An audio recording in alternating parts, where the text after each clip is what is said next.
ورحمت الله وبرکاته. زما ګرانو قدردانو عزتمندو دا ویډیو له مونږ وګورئ ما سره بیا تاسو سره خبره کوم.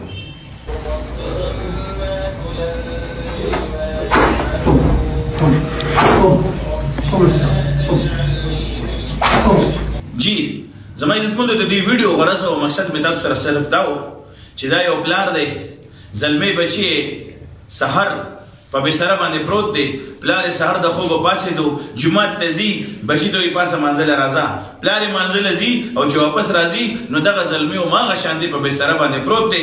بیا ورسره دا عمل وکړو چې چابک یې راواغېستو او هغه زوی ته یې ونیو چې ته په کټ کې پروت یې او دغه شان مردار پروت یې. زما عزتمندو یو بې نمازه سره یو سل شپېته کورونه تباه کېږي بربادېږي نحوست یې ورته رسي.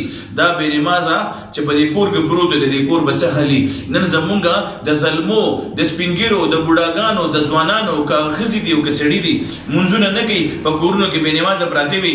کورونو نه د شیطان جالې جوړې شوي د شیطان کورونه ترې جوړ شوي. شیطان پکې خپل کارونه شروع کړي دي او پریشانی مصیبتونه او ټینشنونه سیوا دي. نو زما عزتمندو خپلو بچو باندې رحم دا نه دی چې هغه پروت یې پرېږدي چې خوب دې برابر کړي.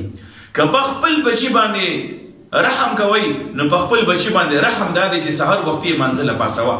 د 7 کالو ماشوم به ځان سره د ګوتې نه نیسي جومات ته به یې بوځي او چې کله د 10 کالو شي او بیا لمونځ نه کوي بیا به لخته رالي او په لخته باندې به وهي. نو انشاءالله دا ماشوم چې رالویږي د وړوکوالي نه لمونځګزاره شي دغه به دینداري راځي د ده به جومات سره طبیعت ولګي د ده به جومات سره زړه ولګي د ده به مدرسې سره زړه ولګي د ده به د الله تعالی کلام سره مینه محبت پیدا شي.